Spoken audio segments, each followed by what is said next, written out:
Hello সবাইকে, আমার একটা নতুন ভিডিওতে তোমাদের সবাইকে স্বাগত জানাই।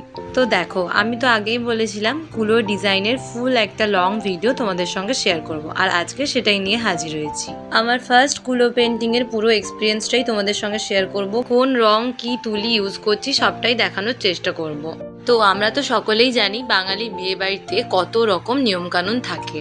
তো এই বাঙালি বিয়ে উপলক্ষে কুলোটাও কিন্তু বিভিন্ন কাজেই ব্যবহার করা হয়, বরণের ক্ষেত্রে, খৈদানের ক্ষেত্রে। আর আজ আমি যেই কুলোটা পেন্টিং করছি এটা কিন্তু খৈদানের জন্য বানানো হচ্ছে।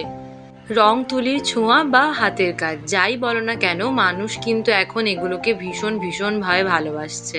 আগে যেরকম আঁকা আঁকি বা কলকা আলপনা শুধুমাত্র খাতার মধ্যে বা হয়তো মেঝেতে আলপনার মধ্যেই সীমাবদ্ধ ছিল, এখন কিন্তু সেটা আর নেই।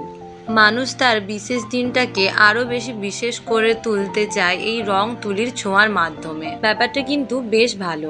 আগে যেখানে শিল্পীদেরকে সেভাবে মর্যাদা দেওয়া হতো না, এখনো সব জায়গায় দেওয়া হয় বলা চলে না, তবুও অনেকটাই কিন্তু বেড়েছে। যাই হোক, এসব কথা না হয় আবার অন্য কোনো দিন হবে। আগে বলি আমি এই কুলোটা আঁকছি কেন। তো একটা মিষ্টি দিদি তার বিয়ে উপলক্ষে বিয়ের খৈদানের জন্য কুলোটা আমায় বানিয়ে দিতে বলে। প্রথমে অবশ্য আমার থেকে জেনে নিয়েছিল যে তুই কি খৈদানের জন্য কুলো পেন্টিং করে দিতে পারবি, আর আমি তখনই শুনে হ্যাঁ বলে দেই। সত্যি বলতে এর আগে কখনো আমি কুলোতে পেন্টিং করিনি, শুধু খৈদানের জন্য নয়, কোনো রকম কোনো পেন্টিংই আমি করিনি কুলোর ওপর। তবে ওই যে আমার অনেক রকম ইচ্ছের মধ্যে এটাও কিন্তু একটা ছিলই। তবে আমি বেশি তাড়াহুড়ো করিনি, আমি করেছিলাম অপেক্ষা, যে কোনো না কোনো দিন তো ঠিক রং করবই, এই ভেবেই ছেড়ে দিয়েছিলাম। আর দেখো, আজ ঠিক সুযোগ হয়েই গেল। এর মধ্যে সব থেকে ভালো যে জিনিসটা লাগলো সেটা হলো দিদিটা কিন্তু অনেক বিশ্বাস করেই আমাকে কাজটা করতে দিয়েছে। তার কারণ হলো এরকম কাজ আমি এর আগে কখনো করিনি, তার সঙ্গে বর্বও কখনো আঁকিনি। আমার কাজ না দেখেই আমাকে বিশ্বাস করে যে তার স্পেশাল দিনের একটা কাজ আমায় করতে দেবে, এটা আমার কাছে সত্যি অনেক বড় পাওয়া।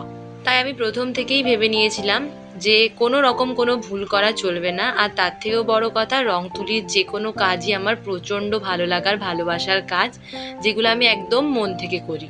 আর কাজটা যখন হয় দায়িত্বের, বিশ্বাসের, তখন তো সেটা আরও ভালো হতে হবে।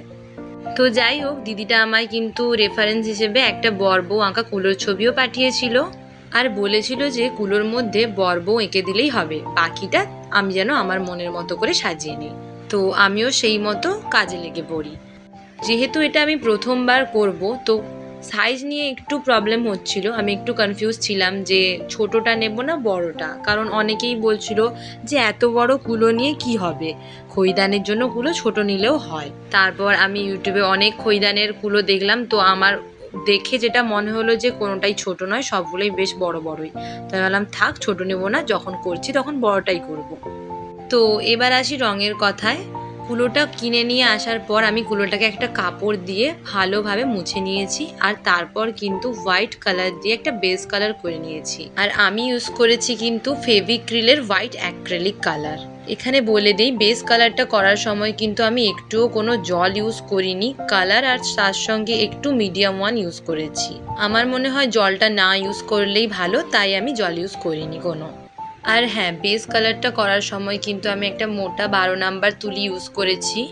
আর এই নর্মাল কালারগুলো করার জন্য আমি কিন্তু বেশিরভাগটাই 4, 2 আর 0 আর চোখ মুখ যেগুলো একদম ছোট্ট ছোট্ট কাজ, সেখানে কিন্তু আমি একদম 000 তুলিটাই ইউজ করেছি।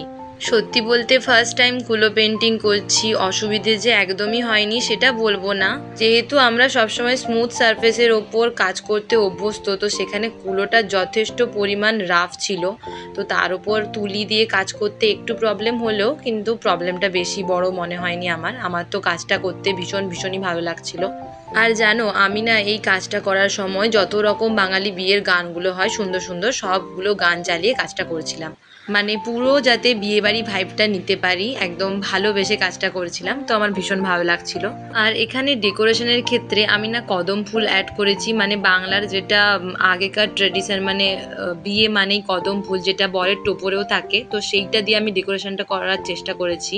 তোমাদের আমার এই ব্যাকগ্রাউন্ডের ডেকোরেশনটা কেমন লাগছে সেটা কিন্তু অবশ্যই আমাকে জানিও। আর এখানে সবথেকে ইন্টারেস্টিং পার্ট হলো বর আর বউকে সাজিয়ে তোলা। মানে বউয়ের তো গয়নার শেষই হচ্ছে না একটার পর একটা, আর অথচ বরের ওদিকে কোনো গয়নাই নেই। শেষে তো আমার দিদি দেখে বলেই ফেললো যে বউটাকে তুই এতই সাজিয়েছিস যে বউটার কাছে বরটাকে নাকি অনেক ফিকে ফিকে লাগছে। আমার যদিও এতটা কিছু মনে হয়নি, কারণ এমনিতেই এখন বউয়েদের তো ব্রাইডাল মেকআপ থাকেই, আর তার সঙ্গে বউ মানে একটু তো গয়না না পরলে মানাবেও না। আর বর আবার কি গয়না পরবে, বরকে কী বা পরাবো। তো আমি এর আগে শর্টসেও বলেছিলাম যে বউটাকে আমার একটা টায়রা পরাতে ভীষণ ইচ্ছে ছিল, তবে বরটাকে ফাঁকা ফাঁকা লাগছে বলে বরকে একটা সোনার চেন পরিয়ে দিয়েছি, আর বউকে আমি টায়রা পরাতে পারলাম না। আর দেখো এখানে সবশেষে আমি নাম আর শুভ পরিণয় লিখে দিয়েছি, বাট আমি ওটা তোমাদেরকে দেখাতে পারলাম না, কারণ আমার হ্যান্ডরাইটিং এতই বাজে যে এই লেখাটার জন্য আমি আগে খাতায় অনেকবার প্র্যাকটিস করেছি তারপর লিখেছি, যার জন্য ভিডিও করার কনফিডেন্স পাইনি, তাই ওটার ভিডিও করা হয়নি। তো দেখো তোমাদের সঙ্গে গল্প করতে করতে কিন্তু আমার কাজটা পুরো কমপ্লিট। সবশেষে কিন্তু ভার্নিশও আমি করে ফেলেছি। সব মিলিয়ে আমার তো একটা দারুণ এক্সপিরিয়েন্স, আমার ভীষণ ভালো লাগলো এইটা পেন্টিং করতে। এবার তোমাদের পালা, তোমরা পুরো কুলোটা দেখে বলো যে আমার করা এই খৈদানের কুলোটা তোমাদের দেখতে কেমন লাগছে। সবাই তাড়াতাড়ি বলে ফেলো, তোমাদের কমেন্টের অপেক্ষায় রইলাম। দেখা হচ্ছে আবার একটা অন্য ভিডিওতে। তোমরা সকলে অনেক অনেক ভালো থেকো।